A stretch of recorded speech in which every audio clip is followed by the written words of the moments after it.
How are you? Hey, എന്ത് nervous ആയിരിക്കുന്നേ? Feel free. പെൺകുട്ടി അധികം സംസാരിക്കില്ല. I like it. കുടിക്കാൻ ചായയാണോ കാപ്പിയാണോ? അത് പിന്നെ പറയാം. ഓക്കേ. അത് ശരി, നിങ്ങളുടെ ഹോബീസ് എന്താ? എന്റെ മോള് നന്നായിട്ട് പാചകം ചെയ്യും. അതിന് പാചകക്കാരിയെ വെക്കാം. വീട്ടിലെ എല്ലാ ജോലിയും വൃത്തിയായിട്ട് ചെയ്യും. വീട്ടുജോലിക്കും ആളെ വെക്കാം. മോള് മ്യൂസിക് ക്ലാസ്സിൽ പോകുന്നുണ്ട്, നന്നായിട്ട് പാട്ട് പാടും. സംസാരിക്കാൻ മാത്രം ഇതുവരെ പറഞ്ഞു കൊടുത്തില്ലേ? ബിസ്ക്കറ്റ്സും ഫ്രൂട്ട്സും ഉണ്ട്. വേറെന്തെങ്കിലും വേണോ മോനെ? കുറച്ച് പ്രൈവസിയാ വേണ്ടത്.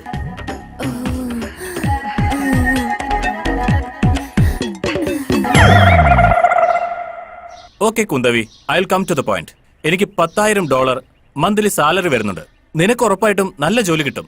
സോ ഈ പാചകക്കാരും ജോലിക്കാരും എക്സ്ട്രാ ഇവരുടെ ശമ്പളം കൊടുത്തു കഴിഞ്ഞ് നമുക്ക് $7,000 ബാക്കിയുണ്ടാവും. നമ്മുടെ കല്യാണത്തിനപ്പുറം 2 വർഷത്തില് നമുക്കൊരു കുഞ്ഞിന് വേണം. എന്ന് വെച്ചാ കല്യാണം കഴിഞ്ഞ 1 വർഷത്തിനുള്ളിൽ നമ്മുടെ ഗെയിം സ്റ്റാർട്ട് ചെയ്യണം. ആ സമയത്തിനുള്ളിൽ തന്നെ എനിക്ക് പ്രൊമോഷൻ ആവാൻ സാധ്യതയുണ്ട്. സോ എന്റെ സേവിങ്സ് കൂടി ഡബിൾ ആവും. അത് നമ്മുടെ കുഞ്ഞിന് യൂസ്ഫുൾ ആയിരിക്കും. So end of the day സ്വന്തം വീട്, സ്വന്തം കാറ്, സ്വന്തം കുട്ടികള്, ആവശ്യമുള്ളത്ര ബാങ്ക് ബാലൻസ്. ഇതാണ് എന്റെ ലൈഫ് സ്റ്റൈൽ. എന്തു പറയുന്നു?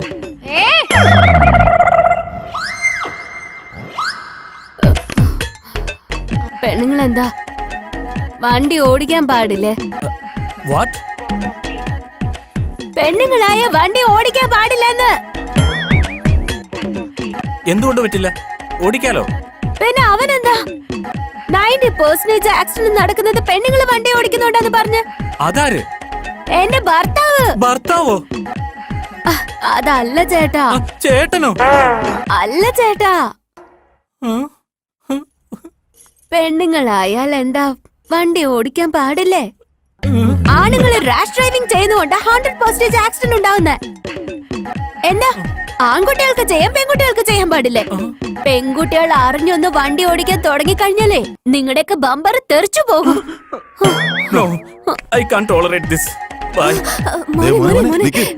അതെന്താന്ന് വെച്ചാ ഇന്ന് ഹോളി ആയിരുന്നില്ലേ? അവളുടെ ഫ്രണ്ട്സ് പാലാണെന്നും പറഞ്ഞ് ബാങ്ക് കൊടുത്തു.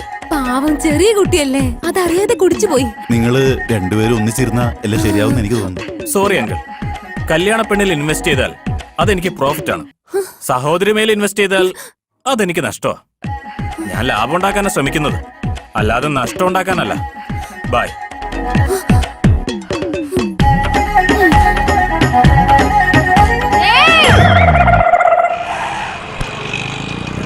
അവിടെ നോക്ക്, അവനാ അത്. സിംഗിൾ അവൻ. വീട്ടിൽ അവനും അവന്റെ അമ്മയും മാത്രമേ ഉള്ളൂ. ബസാറിലൊരു തുണിക്കട നടത്തുന്നുണ്ട്. കറക്റ്റ് 9 മണിയാകുമ്പോ വീട്ടിൽ നിന്ന് ഇറങ്ങും അവൻ. വേറൊന്നും നോക്കാൻ നിക്കണ്ട. 2 കൊടുത്താ അഡ്രസ് ഉണ്ടാവരുത്. അവിടെ നോക്ക്, അവൻ വണ്ടി കൊണ്ട് ഇറങ്ങി വെളിയിലേക്ക് വന്നു. റെഡിയാക്കും. ഞാൻ കൊടുക്കുന്ന അടി നീ കണ്ടു. ഇപ്പൊ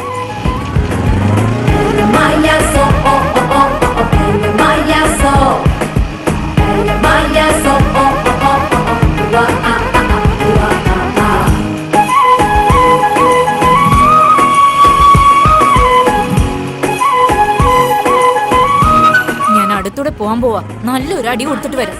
ഏയ് വേണ്ട. അതെ, വലിയ റിസ്ക് അത്. ഒരു കാര്യം ചെയ്യാം, ഓവർടേക്ക് ചെയ്തിട്ട് ഡിസ്റ്റൻസ് മെയിൻറ്റെയിൻ ചെയ്യാം.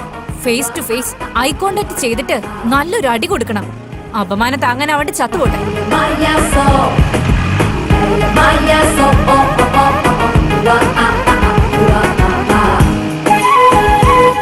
സ്റ്റാർട്ട് ചെയ്യ. പെണ്ണുങ്ങളല്ലേ അവൻ വഴക്കു പറയുന്നത്. നമ്മളൊരെണ്ണം നന്നായിട്ട് കൊടുക്കുവാണെങ്കിൽ ഇവനൊക്കെ പോയി സൂയിസൈഡ് ചെയ്തോളൂ.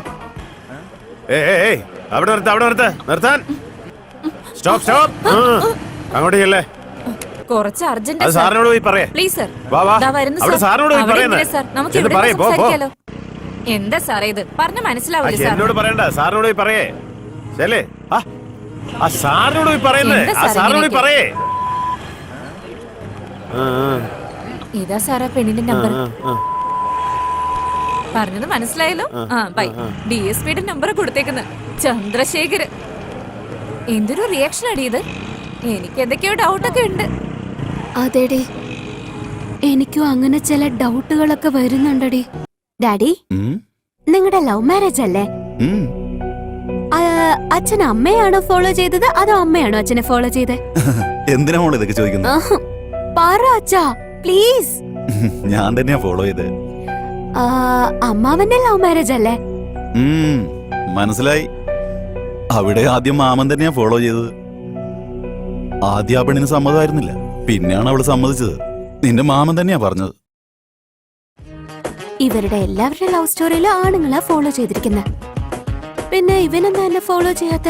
എങ്കിൽ പിന്നെ ഞാൻ തന്നെ ഫോളോ ചെയ്യാം.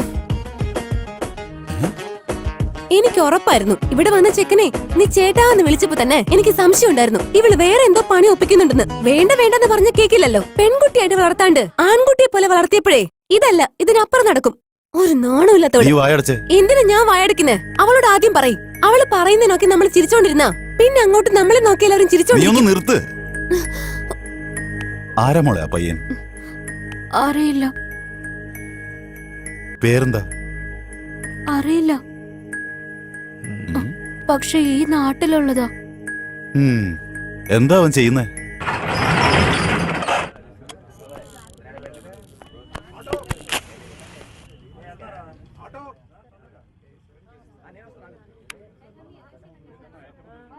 ഹായ്. Hi sir. ഈ കടയിൽ നല്ല സെലക്ഷനാ. വാ മോളെ. ആ, സുഖമാണോ?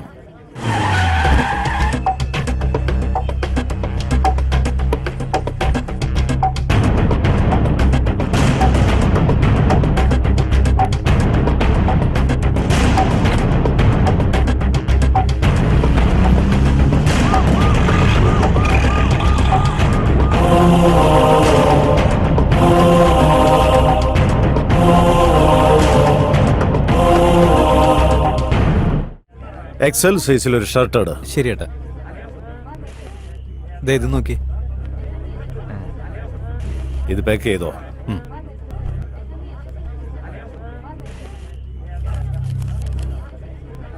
ഇതാ പഠിച്ചോ. സർ ക്യാഷ് അവിടെ കൊടുത്താൽ മതി. നീ പോയി ബില്ല് കൊടുത്തിട്ട് വേടാ.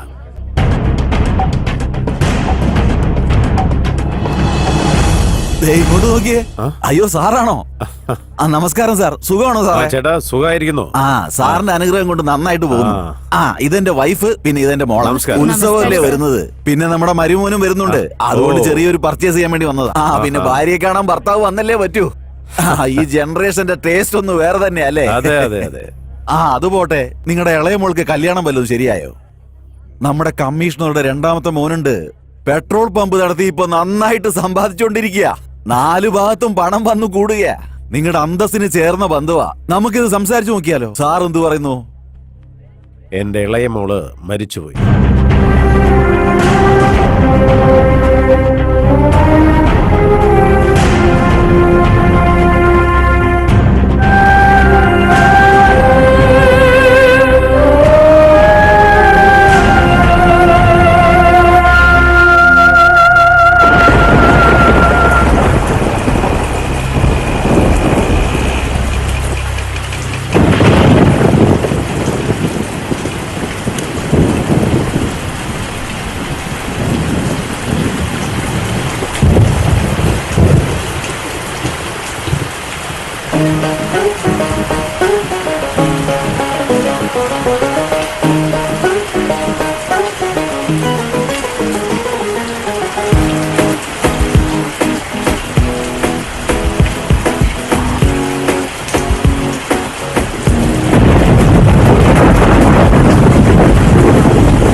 പെണ്ണിനെ ഹെൽപ്പ് ചെയ്യണമെന്നുള്ള കോമൺ സെൻസ് പോലുമില്ല.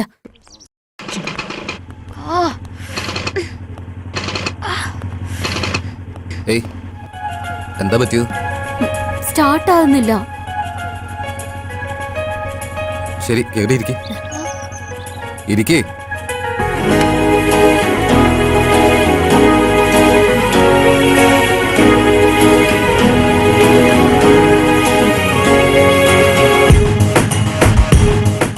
എന്നെ തന്നെ തള്ളിക്കൊണ്ട് പോവാണല്ലോടാ നീ.